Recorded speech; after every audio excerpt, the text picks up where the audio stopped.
Muito bem. Vamos lá, então, estamos em Êxodo. Nós estávamos aqui na 9ª praga, antes do capítulo 11, né? Nós paramos no versículo 20 do capítulo 10. Vimos que, apesar de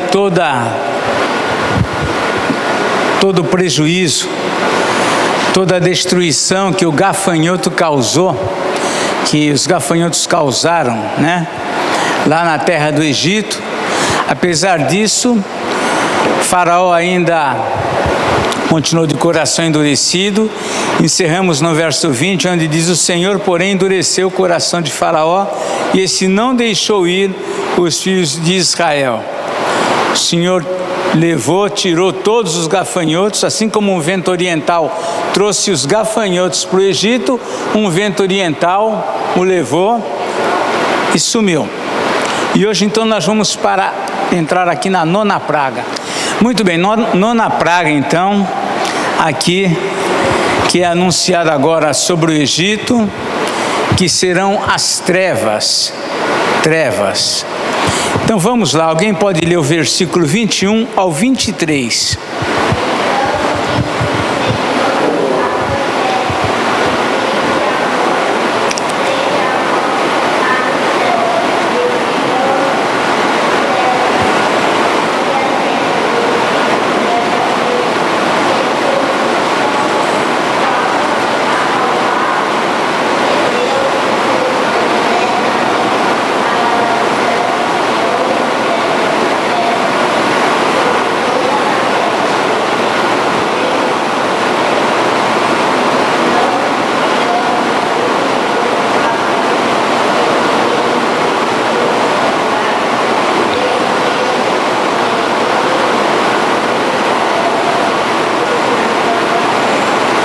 Muito bem, vemos aqui que o Senhor disse: estende a mão para o céu e virão trevas sobre a terra do Egito.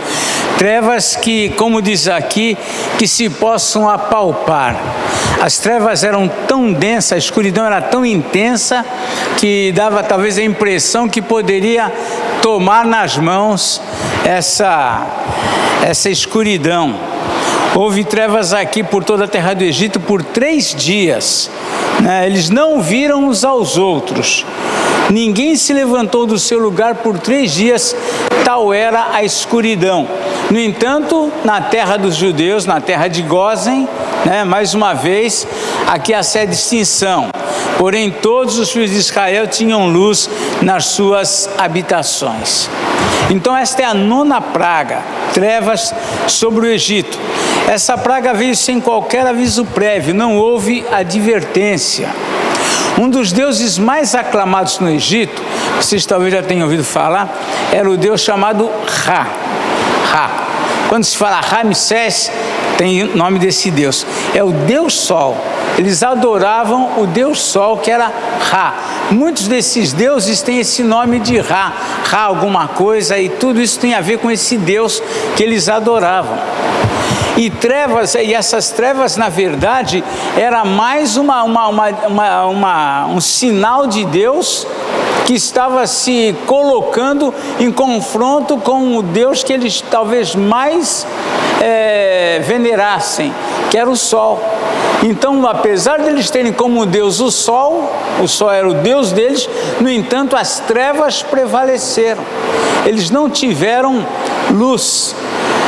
Nós sabemos pela história, por exemplo, que houve, isso até os cientistas já comprovaram isso, até a NASA já fez pesquisa e descobriu que durante todo o período de tempo que nós vivemos, algumas horas ficaram no esquecimento, ou seja, se perderam, que depois foram descobertas à luz da própria Escritura.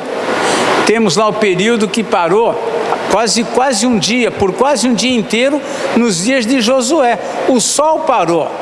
Então, na matemática, na ciência, na física que estuda a Terra, eles concluíram que faltava quase um dia. Isso matematicamente falando. algo, não é teoria, é algo real. Então, lá na Bíblia diz que por quase um dia parou. E mais algumas horas que eles perceberam que faltava, que tinha a ver lá com o relógio de Acás, que nos dias do profeta Isaías, Ezequias ficou doente. E uma das formas que o Senhor disse, que Isaías disse para Ezequias, para comprovar a cura dele, era o seguinte: você prefere que o sol adiante ou que o sol atrase? Eu falei, adiantar ele vai adiantar, mas agora atrasar? Então atrasou por 2 horas. Tudo isso comprovado, que houve um dia que o sol não nasceu. No entanto, esses 3 dias aqui, o sol nasceu. Só não brilhou na terra do Egito. Como que pode isso? Como que pode? O sol nasceu, não deixou de nascer, no entanto, na terra dos egípcios, ele não apareceu, e as trevas que eles viveram não foram umas trevas comuns de uma noite, mas foram trevas que eles sabiam, eles tinham consciência de que era algo sobrenatural. Não tinha resposta para essas trevas que eles enfrentavam. Então, a 9ª praga colocava em xeque o poder dessa divindade que eles adoravam, o poder do sol, enquanto na terra de Gósen havia luz. Apesar do total despreparo diante das pragas, nós vemos que mesmo assim o rei não se humilha, né? Então vamos ver agora o versículo 24 até o versículo 26. Pode ler alguém. Então o faraó chamou Moisés e lhe disse: servi ao Senhor. Fiquem sabendo os vossos rebanhos e o vosso gado, as vossas crianças irão também comigo. Respondeu Moisés: também vos tenho dado em nossas mãos sacrifício de holocausto, que ofereçamos ao Senhor nosso Deus. E também os nossos rebanhos irão conosco, e uma única ficará, porque deles havemos de tomar para servir ao Senhor nosso Deus. E não sabemos como havemos de servir ao Senhor, até que cheguemos lá. Muito bem, diante dessa situação que eles viveram, essas trevas, como as outras pragas mexiam com o faraó, ele diz então: ide servir ao Senhor, mas fique somente os vossos rebanhos e as vossas crianças podem ir. Outras vezes as crianças não podiam ir, agora fica e leva os rebanhos. O faraó ele ficava confuso, a autoridade estava sendo desmontada, mas ele continuava sempre tentando impor alguma condição, sempre de alguma forma mantendo com ele algum poder, alguma coisa com respeito a isto. Mas Moisés responde: não vai ficar nada, nós temos que levar tudo, porque nós não sabemos o que o Senhor vai exigir de nós. Nós precisamos ir ao deserto, vamos celebrar um culto, vamos celebrar uma festa ao Senhor, e não sabemos o que é necessário. Eles iam prestar um culto a Deus, o que eles iam precisar ele não sabia, ele diz: o Senhor é que sabe. E isso traz para nós também algumas coisas interessantes. Nós queremos prestar culto a Deus, servir ao Senhor, só que nós nem sempre nos colocamos completamente, na nossa totalidade à disposição. Às vezes nós também temos restrições. Nós também traçamos alguns limites no que nós vamos servir a Deus. Para o faraó ele dizia: olha, não, vai, ou fica as crianças, vai vocês, outra hora vai vocês e as crianças ficam, outra hora leva os animais, outra hora não leva os animais. Mas eles precisavam ir com tudo aquilo que eles tinham, porque eles não sabiam o que o Senhor exigiria deles nesse culto, nessa celebração que eles iam fazer. E ele diz: nenhuma unha ficará. Ele diz assim: não sabemos com o que havemos de servir ao Senhor até que cheguemos lá. Nós precisamos vir ou ir ao Senhor, precisamos vir ao Senhor por completos, sem restrições. sem exigir. Nós temos falado muito esses domingos todos, falamos sobre o Isaías, que disse: eis-me aqui, envia-me a mim. Ele nem sabia o que aguardava, que missão era essa, que trabalho o Senhor tinha para ele. Eis-me aqui, e ele foi com tudo aquilo que ele era, com tudo aquilo que ele tinha. Mas nós fazemos restrições. Vamos, mas só até esse limite. Se exigir um pouco mais, a gente recua. Então, Moisés, nós precisamos ir com tudo aquilo que temos, porque não sabemos o que o Senhor vai exigir até chegarmos lá. Entretanto, o faraó está aqui nesse dilema, mas aí no verso 27 já estabelece o que de fato aconteceu. Pode ler alguém, 27 e 28. O Senhor, porém, endureceu o coração de Faraó, e ele não quis deixá-los ir. Disse, pois, Faraó a Moisés: retira-te de mim, guarda-te, que não há inveja do meu rosto, porque no dia que vires o meu rosto, morrerás. Então, tudo está chegando no limite. E Faraó, então, ele ao mesmo tempo que ele se manifesta uma pequena disposição de deixar sair alguns e fica os animais e coisa assim, mas no fundo Deus também está agindo e trabalhando no coração de Faraó, porque não era esse o momento ainda. O Senhor endurece o coração de Faraó. Tudo tem um tempo no projeto de Deus.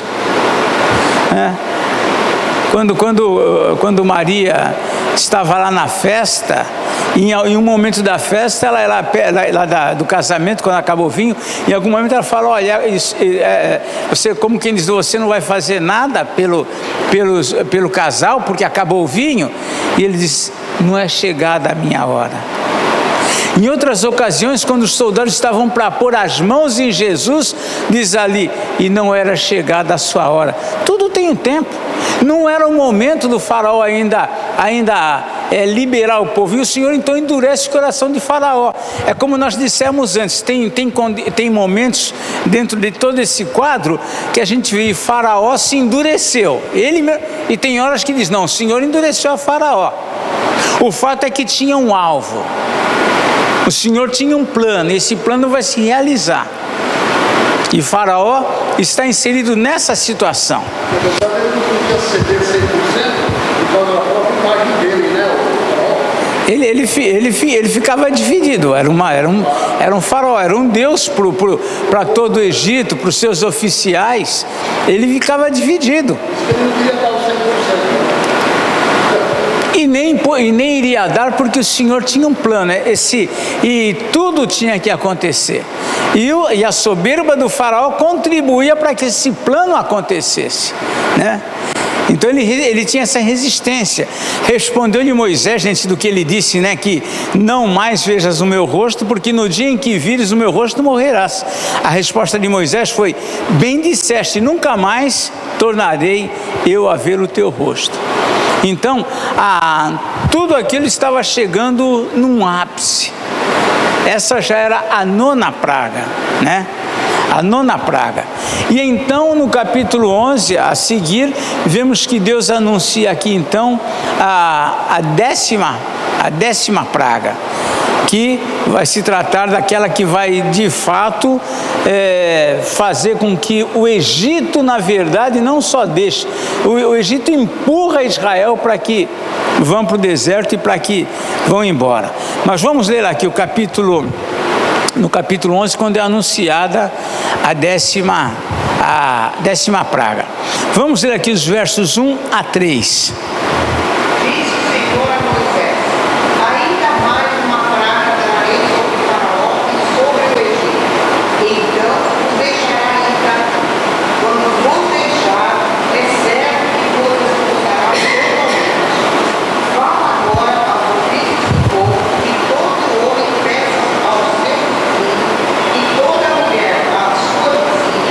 Objetos de prata e ouro. E o Senhor fez que os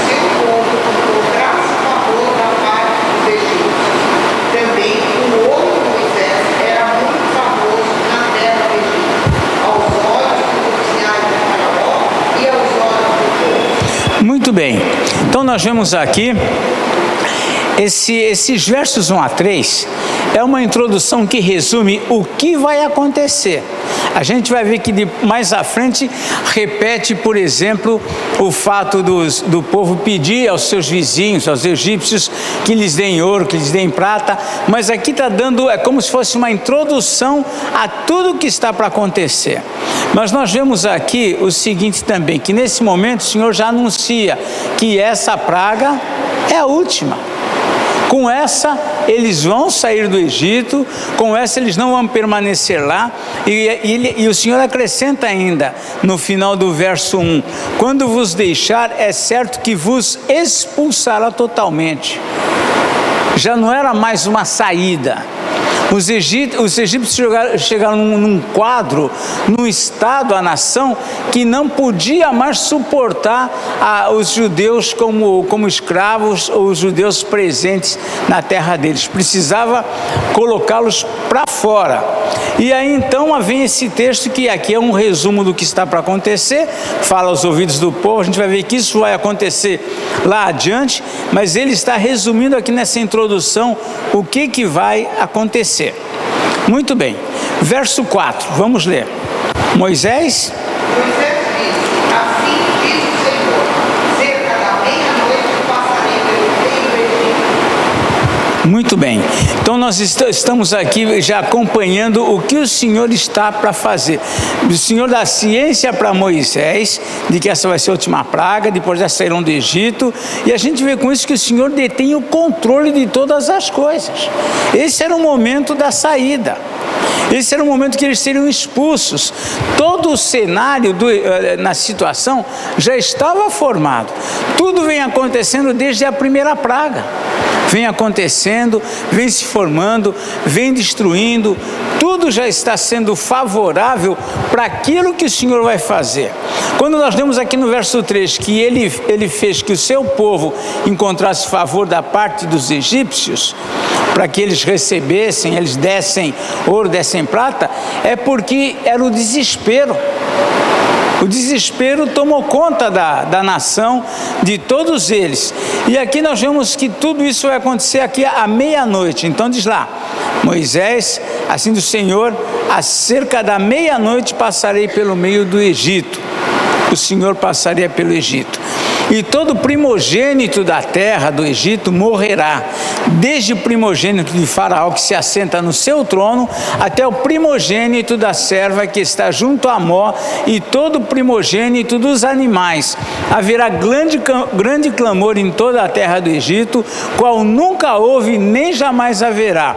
Porém, contra nenhum dos filhos de Israel, desde os homens até os animais, nem ainda um cão rosnará, para que saibais que o Senhor fez distinção entre os egípcios e os israelitas. O Senhor vai ferir, esse ferir é um termo, a gente vai falar sobre todos os primogênitos do Egito. A primeira cria dos animais, primogênito, iria morrer.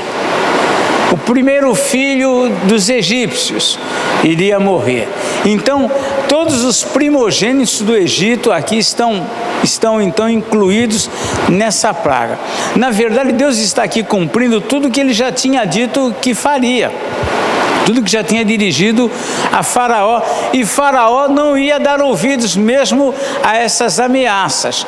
Nós vemos aqui no verso 8, então todos os teus oficiais, Moisés continua falando, descerão a mim e se inclinarão perante mim, dizendo, sai tu e todo o povo que te segue, e depois disso sairei.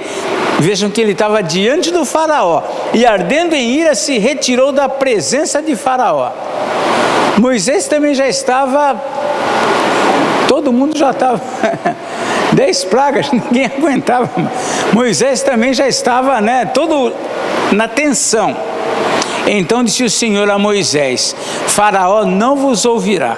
Moisés foi lá, ameaçou, falou da morte dos primogênitos, inclusive o primogênito dele que sentava no trono, mas diz o Senhor aqui para Moisés, Faraó não vos ouvirá, para que as minhas maravilhas se multipliquem na terra do Egito. Ou seja, não estava as coisas não dependiam da vontade, da atitude do faraó. Era o plano de Deus. Era o Senhor que está fazendo essa obra. Faraó, no caso aqui, ele está à mercê dessa situação, com a sua soberba, com a sua arrogância, só está fazendo parte ou contribuindo para que o plano de Deus aconteça. Ele não vos ouvirá para que as minhas maravilhas se multipliquem na terra do Egito. Então Faraó não ia ceder. E não era só uma questão de que depende da vontade dele, mas dependia da vontade do Senhor. E a vontade do Senhor é que ele não fosse ceder nesse momento. Continuando. Vemos aqui então que, versículo 10, Moisés e Arão fizeram todas essas maravilhas perante Faraó, mas o Senhor endureceu o coração de Faraó e não permitiu saíssem saíssem da sua terra os filhos de Israel. Ou seja, desde o princípio não era só uma questão do